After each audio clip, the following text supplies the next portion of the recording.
kasaysayan, kababalaghan at iba pa ating tuklasin dito sa Historiador.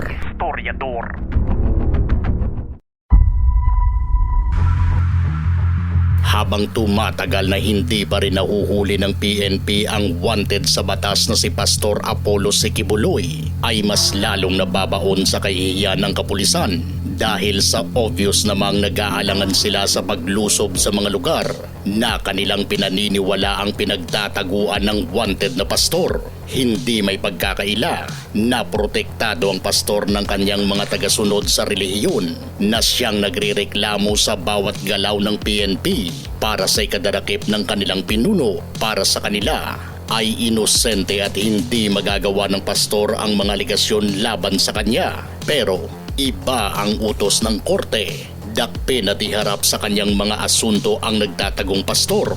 Walang magawa ang kaalyadong senador ni Pastor Kibuloy kundi ang paalalahanan na lang ang PNP na huwag daw magmalabis sa kanilang operasyon laban sa pastor dahil sa marami raw ng mga taga Davao ang natatakot sa sobra-sobrang presensya ng mga kapulisan sa labas ng KOJC. Yung tanong mo ganyang issue about yung mga naka-SWAT uniform na nakatayo na parang na-terrorize yung mga tao doon sa malapit sa Kingdom of Jesus Christ. Andito si RD, pero 11, General Torre. Can you enlighten us what happened? Bakit nagkaganon? Maraming SWAT doon na nakaitim at pilit kinakausap ng mga tao, ayaw sumagot. Nakatakot ang mukha, ayaw daw, wala daw nameplate. Hindi daw nagpakilala kung sino sila. So, the more na intimidated ang tao sa presensya ng pulis na ganon, ayaw malas na kausapin. Dapat friendly sila sa mga kababayan natin pag tinatanong. Wala naman sigurong teroristang, hindi naman po siguro terorista ang hinahanap ninyo. Galit na galit ang mga taga-suporta ng pastor kapag sila ay sinasabihang pakiusapan ng kanilang pinuno na sumurrender na lang dahil sa wanted nga ang kanilang pastor, rason para ikalat ng PNP ang litrato nito kasama ng ilan pang mga hindi nahuhuli na kanilang kasamahan sa buong Davao na siya namang ikinagagalit ng kanilang mga taga-suporta. Nag-post pa sila ng mga wanted na posters, mga tarpaulin sa city. Utos daw yon ni General Torre kasi nga ilagay yung mga mukha nila. Pero bakit yung mga nakakumit ng mga heinous crime, mga terorista, nakatakip at nakablur yung mga mukha? Bakit yung mga KOJC na mga si Pastor, KOJC administrators, hindi? Di ba human rights violation yon? Tapos, eto pa, si General Torre, andito naman nakikinig, sir siya ang nag-utos na maglagay ng wanted sa tapat ng aming compound. Harap mismo ng KJC compound. Kasi nandun kami nakabantay. Di ba blatant abuse yan ng religious feelings namin. Biro mo si Pastor, lagyan nila ng wanted sa tapat namin, doon ipapaskil.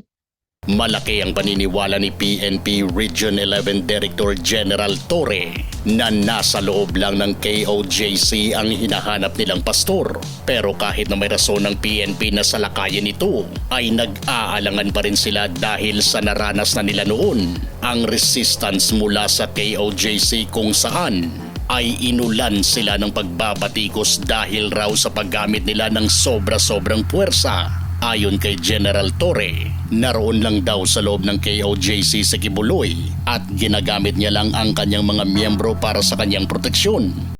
Nandiyan siya. Ginagamit niya lang ang kanyang mga tao para i-shield siya. Based on the information that we have, we are inclined to really believe na nandiyan siya. Todo tanggi naman ang abogado ng pastor at sinabing wala doon si Kibuloy dahil sa reklamo ng taga KOJC ay nag-offer na ng isang napakadelikadong plano si General Torre. Ayon sa kanya, handa siyang papasukin ng ilan niyang tauhan ng mga kapulisan sa loob ng KOJC nang walang dalang armas para arestuhin si Kibuloy. Sige, kung yan ang gusto nyo, that we play hide and seek in the 30-hectare property, papasukin nyo kami at ipapahanap ko si Mr. Kibuloy dyan sa loob nang walang violensya. Hindi ako magpapadala ng baril sa loob. Sige, mga tao kung naka-uniforme ng ganitong patrol shirt, unarmed, pagbigyan nyo, hanapin natin si Mr. Kibuloy dyan kung ayaw nyong ibigay ng kusa at dinideny nyo. Because ako'y naniniwala na nandyan sa loob. Hindi ito magandang desisyon, General, dahil ang PNP na nga mismo ang nagsabi na hindi raw pa aaresto ng buhay si Kibuloy Baka ang ending nito ay magiging hostage pa ang mga pulis na walang armas na papasok sa loob. Paano kung may mga armas sila doon? Ano ang magagawa ng mga disarmado niyong kapulisan na pinapapasok sa loob? Iba talaga kapag makapangyarihan ang inaaresto dahil pwede naman palang baguhin ng PNP ang kanilang pamamaraan sa pag-aresto.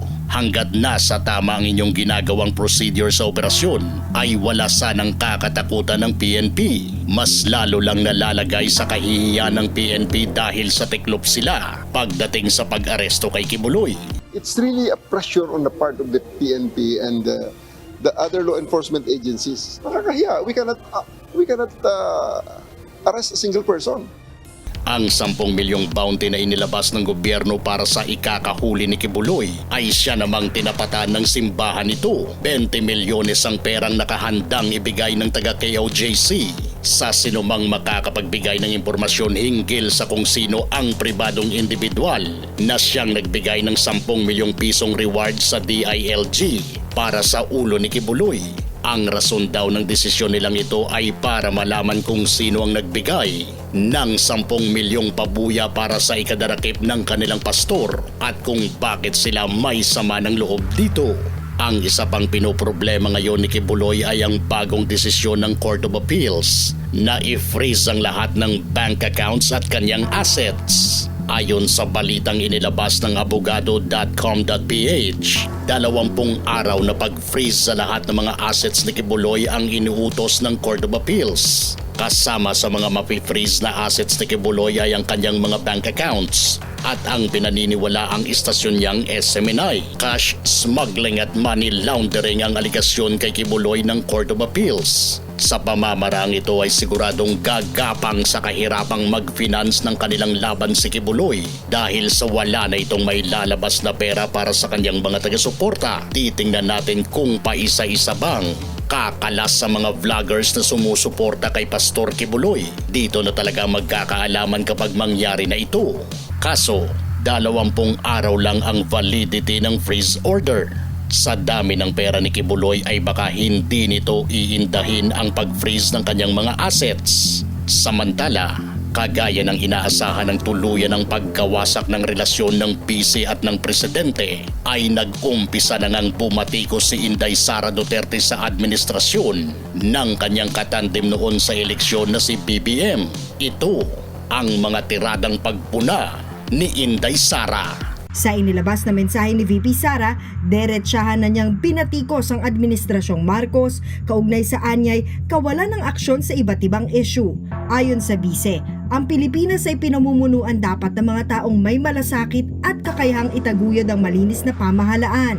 Pero ang Pilipinas daw ngayon ay pinamumunuan ng mga taong walang katapatan sa trabahong sinumpaan. Dapat din daw mayroong matatag na infrastruktura ang Pilipinas laban sa kalamidad. Yun nga lang, ang Pilipinas daw ngayon ay may gobyernong umaamin na wala man lang tayong flood control master plan. Pinuna rin ng bise ang PhilHealth na kukunan pa ng pondo para magamit sa mga bagay na walaan niyang kinalaman sa kalusugan ng tao. Pati ang Kamara, binatikos ni VP Sara. Sabi niya, mayroong mga kinatawan na imbes na magpasa ng makabagong batas ay nagpupumilit pang sumausaw sa isyu ng iba. Nabanggit din ng bise na dapat naiintindihan ng mga mambabatas ang totoong sanhi ng kakulangan ng pulis kung ibabase sa populasyon. Isa raw itong kakulangang hindi masusolusyonan ngayon dahil sa patuloy na paglobo ng populasyon at kakapusan sa budget. Hindi talaga nawawala ng problema sa politika ang Pilipinas dahil bawat politiko ay may kanya-kanyang diskarte sa kung paano hahawakan ang pamamalakad. Palaging maganda sa umpisa pero kapag palapit na ang eleksyon ay doon na mag-uumpisang magkakaroon ng lamat ang kanilang mga relasyon. Sa panig naman ng PNP, ang tanong, hanggang kailan kaya sila patuloy na parang nanginginig sa pag-aresto kay Pastor Kibuloy? Hindi ba kaya ng PNP na ilabas ang kanilang pagka-agresibo kagaya noong panahon ni PRRD? Ikaw, sa palagay mo ba'y malapit ng maaresto si Kibuloy? Hindi siya fugitive kasi hindi siya nag-escape sa law. Sorry. Huwag yung tatawagang fugitive yung hindi nag-escape sa law. At pastor siya. Kung gusto nyo ng mga ganitong klaseng videos, panoorin, pindutin ang notification bell, mag-subscribe at i-share sa mga kaibigan. Maraming salamat po hanggang sa susunod dito sa Historiador.